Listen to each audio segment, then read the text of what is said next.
And welcome back to Aging Well. I'm your host, Nathan Lamb. With me today is my guest, Jeanne Leyden. Hi.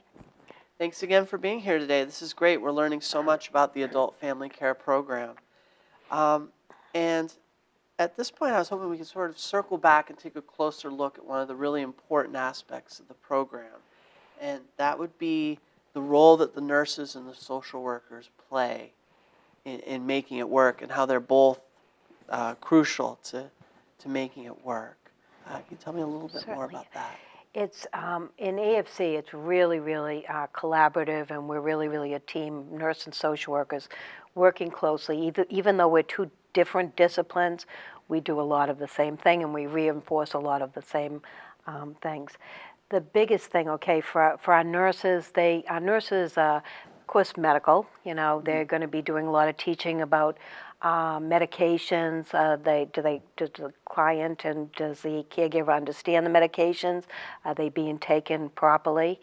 Any new medication that comes along, teaching, or any new diagnosis that comes along, there's going to be teaching about that and oversight to make sure that both the caregiver and the participant, if they're able, understands what's going on. So, but both nursing and social worker, we do so much with caregiver stress. Really coming in, I think a lot of times the caregiver looks forward to the visit, They can vent, they can talk about what's going well, talk about what's not going so well. So that just talking back and forth and giving emotional support is just such a great thing. Our social workers do a lot of the psychosocial stuff for both the caregiver and the participant. They assist with things like advanced directives, healthcare proxies. When, someone needs an adult day health program, we need to know the community resources because we travel a lot of different, cities. And our nurses and social workers have to know resources in all different places. And many of our participants do go to adult day health programs. So we want to be able to know where we can recommend that. And we encourage, if it's nice that, we have some clients with dementia and they may go out to an adult day health program for dementia. It gives the caregiver a little bit of a break. So the psychosocial piece, emotional support, comes from both nurse and social worker, healthcare proxies, finding adult day health programs.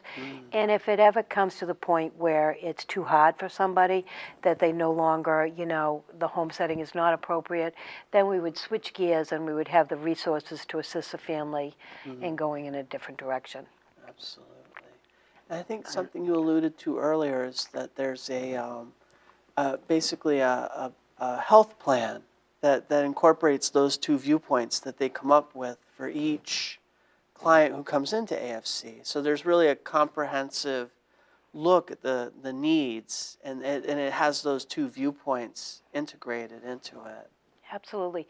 We do individual healthcare plan whenever anyone comes in the program within 30 days of them starting. And it's really, the nurses has a piece in it, the social worker. We list what the caregiver is and the participant, who's going to do what. And a lot of times it's all of us doing the same thing. So there might be a psychosocial piece in a care plan.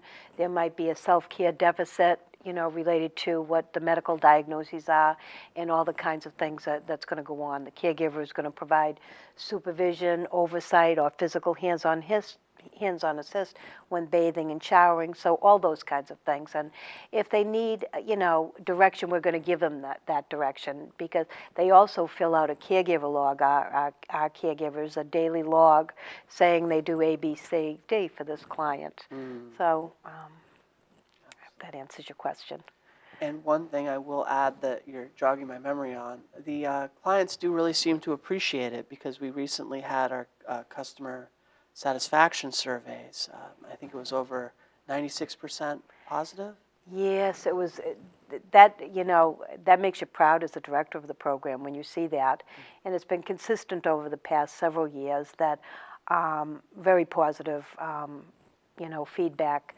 And again, it attests to just such a great team of nurses and social workers that they really bond with these families, and they treat them with such care and respect. And these families and clients, they know that they can count on them for support. So that's really great. And switching gears a little bit, Um, the topic of qualified caregivers. It's my understanding that AFC might be on the lookout for people who could be qualified caregivers. Can you tell me a little bit more? Yes, we absolutely are. In most cases, like we say, people are already living in the same home. A caregiver may be a daughter or a son or something, and they live in the home. And with AFC, the person has to live together. But I even had a call just today, a person that is looking for a person who's living on their own right now and has dementia, and things are getting tougher for this person to be safe at home.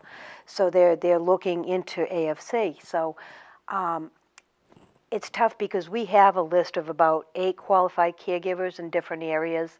I think Revere, we have Malden, Dorchester, Hyde Park. So we have this qualified list of caregivers, but do we have a qualified caregiver right now in an area of where this family is looking? We don't. So what we had recommended to this caregiver, she's very religious from just talking on the phone. I had asked her if she belongs to any special church, and because she'd like to keep her loved one in the area that they're in. And so she's going to go to her church this week and talk to her pastor and talk to the community members and really put a plea out there. My sister has early onset dementia. I'm looking for somebody who would be willing to take her into their home, love her, care for her, and they'll get a tax-free stipend for doing this. So we look any way we can get a caregiver. We have clients that need caregivers, and handicapped accessible homes, that's our biggest. We fill these homes so quickly. And, a caregiver, we have many caregivers that qualified in mental health, not near enough, and we don't want to turn away someone because they have a mental health diagnosis. So we're always looking for qualified caregivers that may be willing to take someone in their home with a mental health diagnosis, either be willing to learn about it or already have some background experience. So there's people who the program would like to help, but you need the caregivers to you need that part of the match. Absolutely. And, sometimes we'll have someone looking for a home and they live in Somerville on, Moreland Street, and they're only willing to go as far as Broadway, the next street over. It's not like that. We're lucky if we could get this next town. Yeah. And fortunately, right now, we do have kind of several right around this area. So that's a tough one, but we're always looking. And, even if anyone is watching this show and they're taking care of a loved one, just ask themselves, is their loved one on Mass Health? Are they providing cues and supervision or physical hands-on hands assist with bathing, dressing, ambulating, eating, or transferring, that they could be eligible for this program? Absolutely. It's my one of my aunts is in that exact same situation where she's caring for my grandparents, and it's the sort of thing I thought of that when I first learned of this program, was that it could really help a situation like that work. Really does. So I've definitely seen it in practice. And one thing I want to mention is that the service area for AFC, with Somerville-Cambridge Elder Services, but we actually do serve a much wider area.